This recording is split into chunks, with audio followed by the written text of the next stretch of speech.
Hola querida familia, qué gusto que nos volvemos a ver aquí en Core en línea porque la iglesia es donde tú estás. Y estoy muy emocionado por terminar esta miniserie literalmente Be Rich, que más que una miniserie es una campaña de amor extravagante.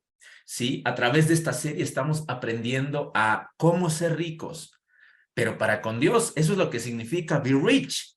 Pero sí, cómo ser ricos, no solo del tema monetario, que tiene que ver una parte, pero yo creo que lo principal es cómo ser ricos para con Dios. Y la semana pasada hablamos de dos elementos, de tres que tiene esta serie. Hablamos acerca del amor y del servicio, a través de una historia que se narra, sí, en el libro de Lucas, en el Evangelio de Lucas, del doctor Lucas, que Jesús tuvo con dos personajes interesantes. Este encuentro, pues, lo tuvo con Simón el fariseo y una mujer que fue pecadora. Así lo detalla la historia de Lucas. Ya aprendimos que Jesús vino a salvar a aquellos que hacen bien las cosas, como aquellos que no las hacen tan bien. Aquellos que, como Simón el fariseo, se esfuerzan por llevar una vida de integridad apegados a las normas de la palabra, los principios del cielo, buscando a Dios constantemente, y aquellos como esta mujer que fue pecadora, que quizás no tuvo tantos aciertos en la vida. Muchas veces estamos en estos extremos, cuando acertamos y damos en el blanco y cuando no lo hacemos.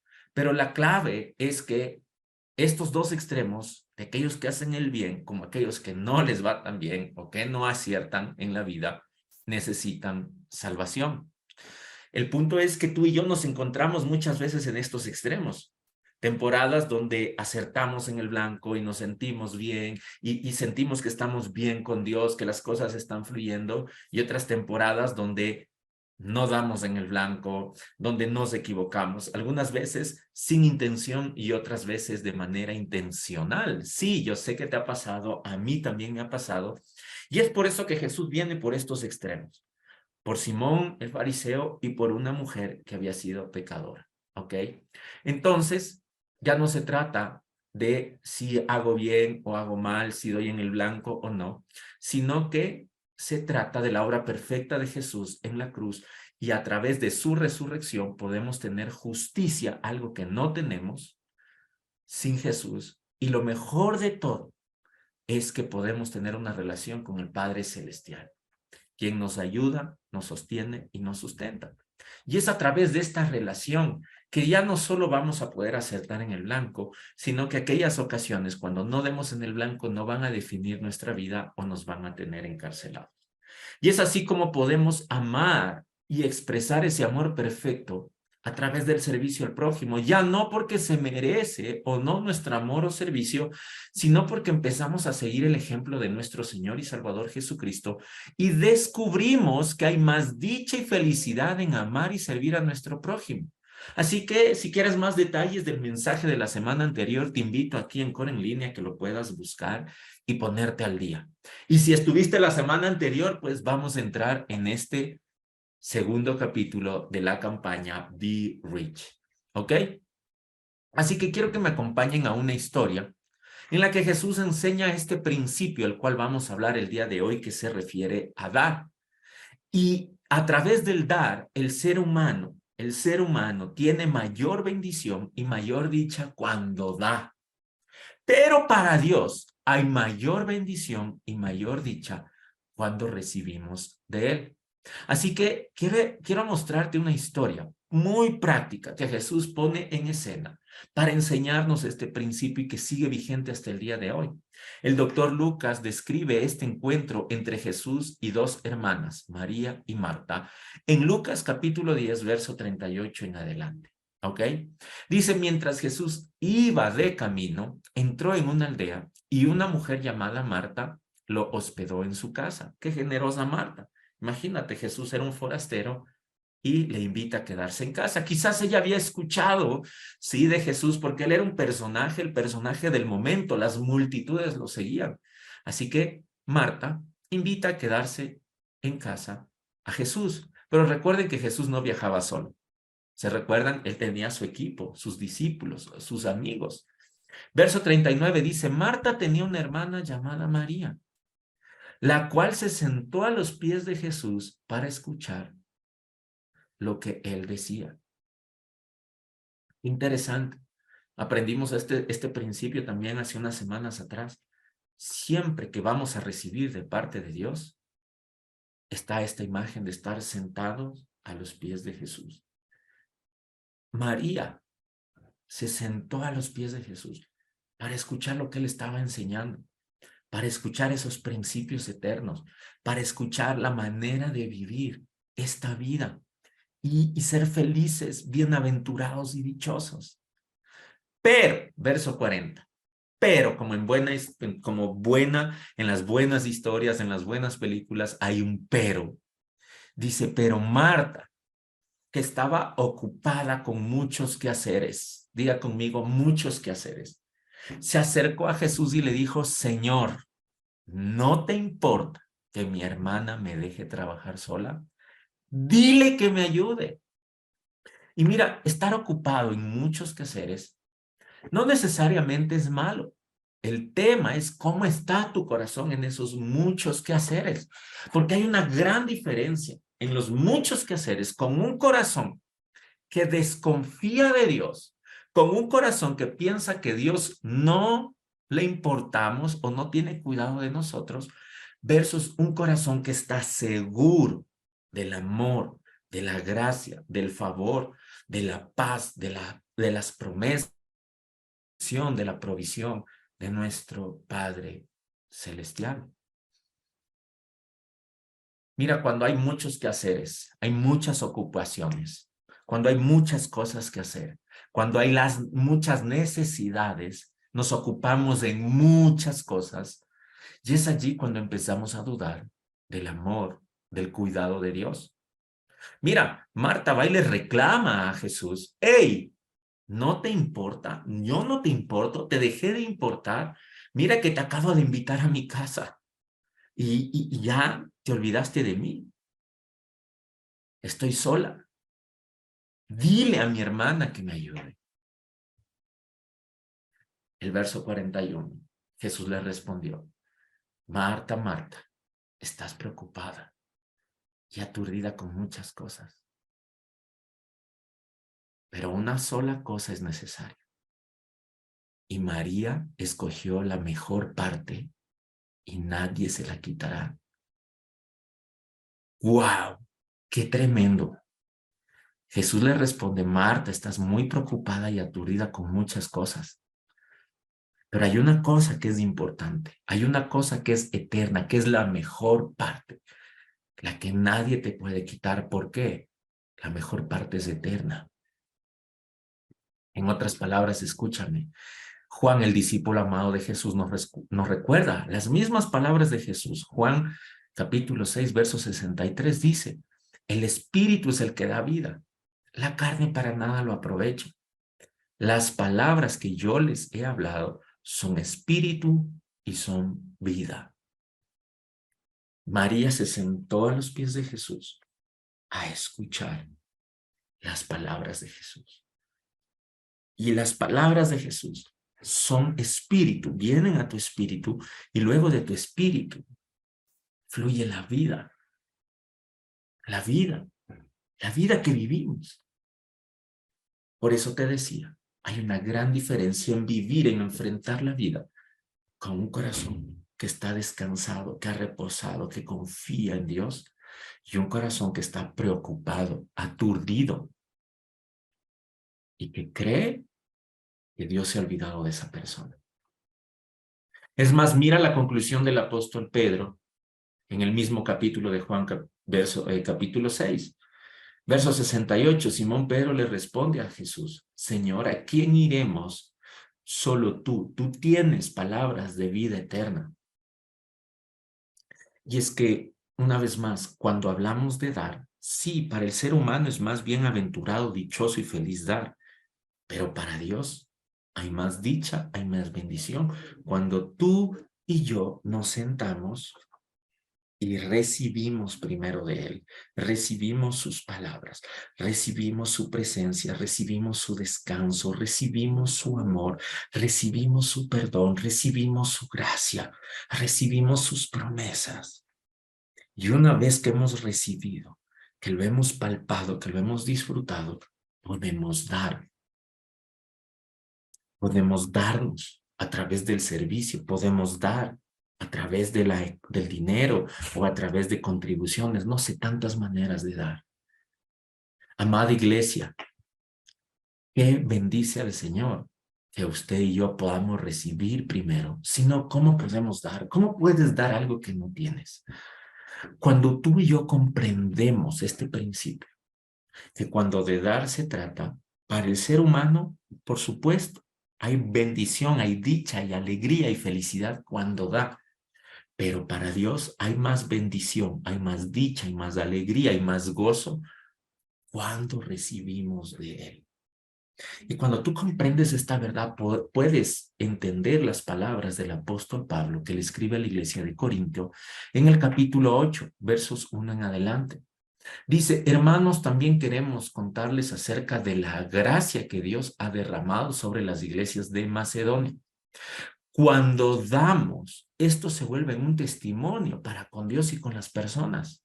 Mira, en Hebreos capítulo 11, verso 4, el escritor dice, por la fe Abel ofreció a Dios un sacrificio más aceptable que el de Caín.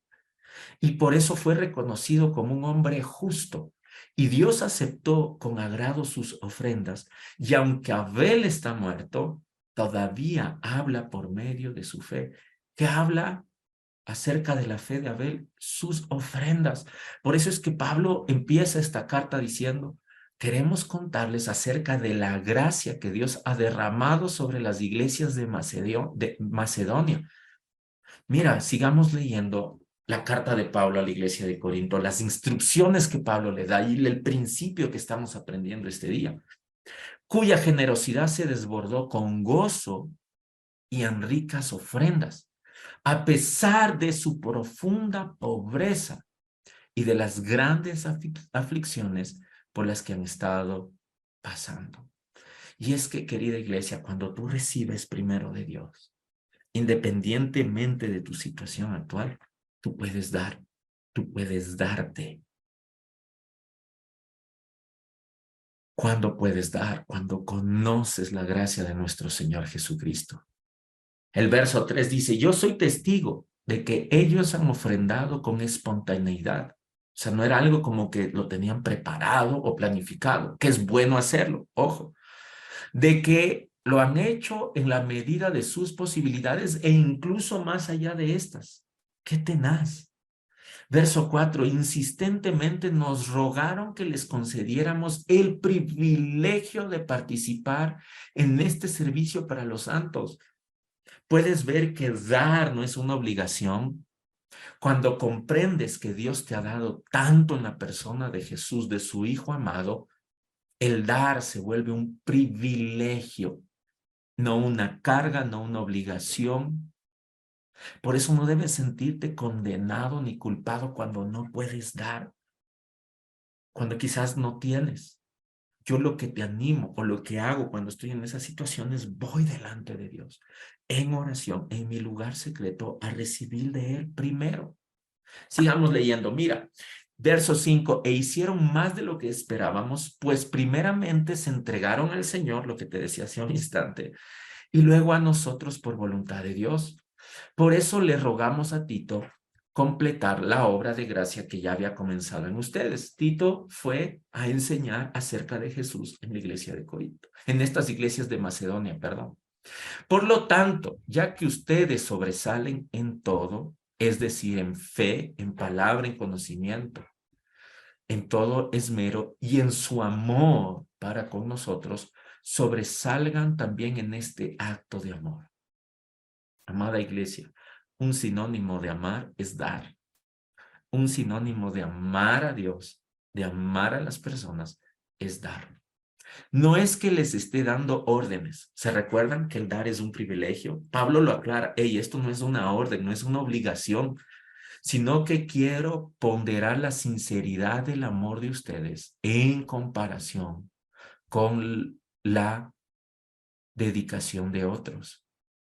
Pues ustedes ya conocen la gracia de nuestro Señor Jesucristo, que por amor a ustedes siendo rico, se hizo pobre, para que con su pobreza ustedes fueran enriquecidos. Y el contexto, si tú lo ves, no es una pobreza espiritual o una riqueza espiritual. Pablo está hablando de ofrendas tangibles, palpables. Y esta es la gracia de nuestro Señor Jesucristo, amada iglesia. Pablo lo explica de otra manera en Filipenses 2, del 6 en adelante. Quien siendo en forma de Dios, no estimó ser igual a Dios como cosa que aferrarse. Está hablando de Jesús. Esto es amor. Solteros, casados, jóvenes, adultos. Aquí está el ejemplo del verdadero amor. Esta es la prueba de que alguien te ama de verdad. Verso 7. Sino que se despojó a sí mismo y tomó forma de siervo y se hizo semejante a los hombres. Cuando alguien te ama, te sirve. No porque lo mereces, no porque lo has ganado, sino porque estás lleno del amor de Dios. Verso 8. Y estando en la condición de hombre, se humilló a sí mismo y se hizo obediente hasta la muerte y la muerte de cruz. Ese es nuestro Señor, ese es nuestro Salvador. Por lo cual Dios también lo exaltó hasta lo sumo y le dio un nombre que es sobre todos los nombres. Tremendo. Esa es la gracia de nuestro Señor Jesucristo, que Él no se aferró a ser Dios, se humilló a sí mismo y fue a la muerte y muerte de cruz. Cuando comprendes eso, que Dios nos ama tanto, que nos dio lo más valioso del cielo, todo lo demás también nos lo dará Él. Por eso es que cuando la necesidad viene, puedes estar como Marta, ocupado, preocupado de dónde voy a sacar, reclamándole a Dios, mira que te olvidaste de mí, o puedes estar como María, sentado, recibiendo de Jesús sus palabras, su favor, su amor, su gracia, su provisión. Dios es Dios y para Él no hay nada imposible, amada iglesia. Regresemos a la carta de Pablo, vamos terminando. Ahora, por el bien de ustedes, verso 10, les doy mi opinión sobre este asunto. Desde el año pasado, ustedes no solo fueron los primeros en hacer algo, sino que deseaban hacerlo. Mira, el dar es un deseo que nace en tu corazón cuando conoces todo lo que Dios nos ha dado en la persona de Jesús. Así que ahora, dentro de sus posibilidades, lleven a cabo lo que ya estaban dispuestos a hacer. Porque si hay buena disposición, lo que se da es bien recibido según lo que uno tiene y no según lo que uno no tiene. Hey, no te sientas mal si no tienes este momento recursos para dar, pero recuerda que puedes darte, puedes servir, puedes sumar en esta obra de amor que hacemos semana a semana. Porque si hay buena disposición, lo que se da es bien recibido según lo que uno no tiene y no según lo que uno tiene. Verso 13, no digo esto para que otros tengan demasiado mientras ustedes sufren escasez, sino para que en este tiempo la abundancia de ustedes supla con igualdad la escasez de ellos y para que la abundancia de ellos supla la necesidad de ustedes. De este modo habrá igualdad. ¿Qué quiere decir Pablo aquí con esto? Dar suple la necesidad física de los más necesitados. Cuando tú y yo damos, se suple la necesidad de quienes están pasando una mayor necesidad de la que tú y yo podemos tener. Pero también se suple la necesidad de amar como Dios ama en nosotros. Verso 15, como está escrito, el que recogió mucho no tuvo más, y el que recogió poco no tuvo menos. ¿Por qué? Pablo está hablando del contexto de dar. Y está llegando a una conclusión. Porque el que recogió mucho no tuvo más, y el que recogió poco no tuvo menos. ¿Por qué? Salomón lo explica. Con esto terminamos, amada iglesia. Proverbios. En el libro de Proverbios podemos ver esto. Capítulo 11, versos 24 y 25. Hay quienes reparten y se les ha añadido más, pero hay quienes retienen más de lo que es justo. pero vienen a pobreza. El alma generosa será prosperada, y el que saciare también será saciado. Amada iglesia, estamos en una campaña, tenemos una meta: levantar fundas de caramelos para las familias de Flor de Bastión, para celebrar con ellos la Navidad, refrigerio, fundas de caramelo y la oportunidad de servirles en esta temporada. Quizás tú me estás viendo desde algún lugar que no es Guayaquil, puedes sumar a esta meta. Sí, lo que Dios ponga en tu corazón. Recuerda que dar es un privilegio. Puedes depositarlo, transferirlo. Y si estás en Guayaquil, no solo te animo a dar recurso económico, te invito el sábado 17 de diciembre a servir a niños, jóvenes y adultos, y junto a ellos celebrar Navidad. Vamos a orar. Amado Señor, te damos gracias porque nos has dado tanto en la persona de Jesús. Quiero agradecerte, Señor, por la oportunidad que nos das de poder dar a quienes más lo necesitan. Señor, gracias que primero recibimos de ti. Hay más dicha y hay más bendición en recibir de ti para poder dar como tú nos has dado. Gracias, Señor. Si tú hiciste esta oración por primera vez, te invito a que nos escribas. Queremos conocerte, saber de ti y caminar contigo. Si quieres ser parte de la campaña Be Rich y bendecir a las familias de Flor de Bastión del bloque 4, por favor escríbenos y te diremos las distintas maneras como puedes ser parte de este tiempo para bendecir a niños, a jóvenes y a adultos. Te mando un fuerte abrazo. Nos vemos pronto. Bendiciones. Chao, chao. Gracias por conectarte con nosotros. Te esperamos el próximo domingo. Recuerda seguirnos en todas nuestras redes sociales para que estés al tanto de cada una de nuestras reuniones y actividades en COR. Escríbenos a nuestro número de WhatsApp para más información. COR, un lugar para ti.